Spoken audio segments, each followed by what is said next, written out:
Namaskar to all the participants.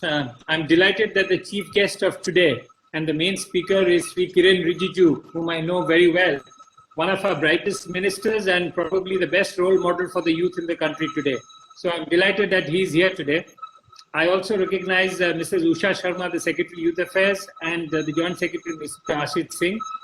I'm also delighted to see Mr. Sivnath Dey from the Rajiv Gandhi National Institute of Youth Development, with whom we are working together to do this conference, this 3-day conference. This conference has various speakers from across the world, speakers, intellectuals, youth, especially speakers from countries like Sri Lanka, Nepal, Bhutan, Vietnam, Cambodia, Mongolia, and Thailand. So delighted that this is happening.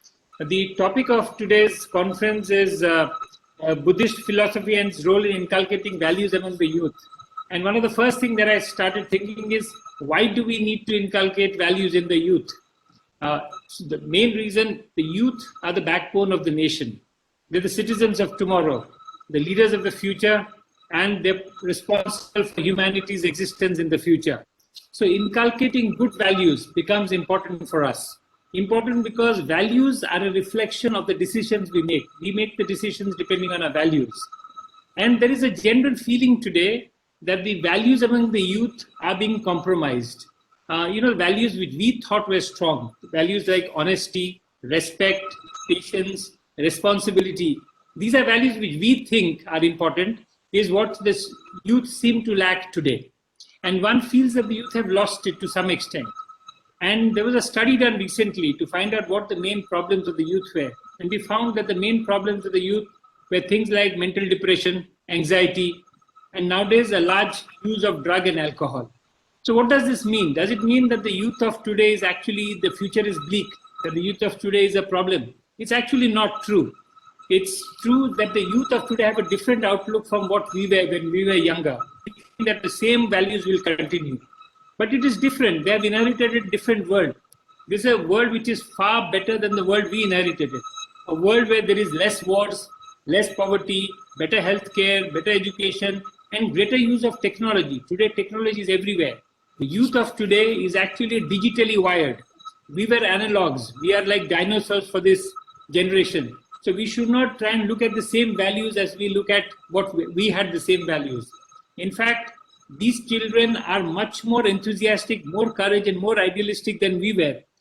For them, many of them, they don't understand a world without digital technology. In fact, many of them don't understand that a world without internet ever existed. Many of them cannot think of a life without the internet. And I will take you back to a survey which was done recently to find out what youth want the most. And the 3 top things that came out would surprise most people. And this was a survey done just last year. The 3 main things were finding purpose and meaning in life. Second one was having lots of money. Of course, all youth want lots of money. And the third one was contributing to society, which shows that the money part is there, but there is a large amount of youth who want to find purpose and meaning in their life and who want to contribute to society. These children, this youth of today want to do much more. They're more egalitarian in their approach, more understanding. The values are changing. In fact, today, the youth want less marriage than what we did before. They're more tolerant of things like gay rights. They have lower levels of societal trust. They more believe in themselves and less believe in God. Now, why am I saying all this in this conference? It's because religion has always played a role in inculcating values. But this role is slowly coming down. The more bigger role is with family and friends. In fact, today, religion needs to adapt to the youth and not make the youth adapt to religion.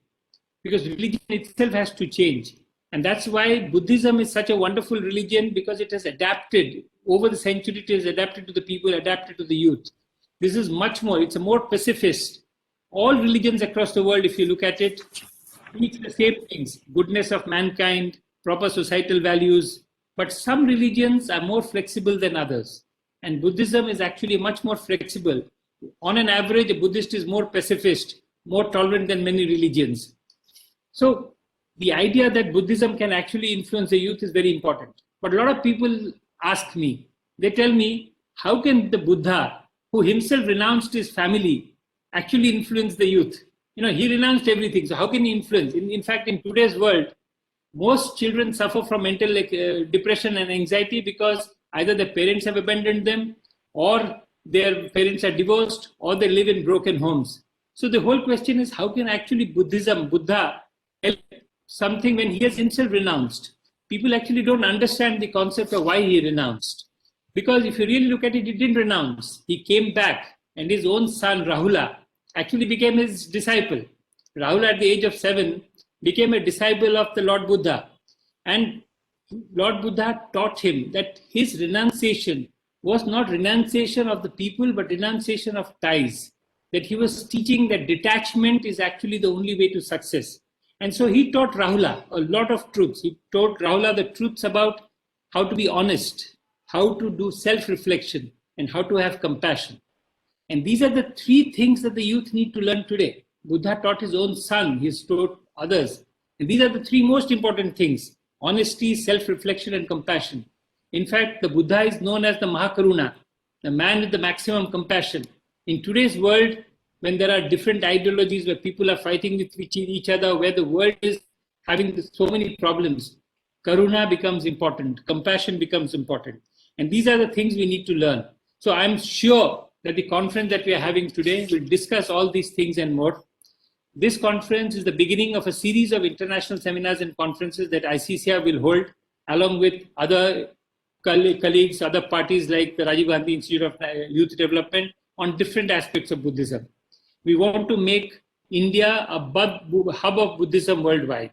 So I wish this conference all success, and I'm sure the deliberation that will be there in this conference will be enriching and fulfilling. Thank you very much, and namaskar.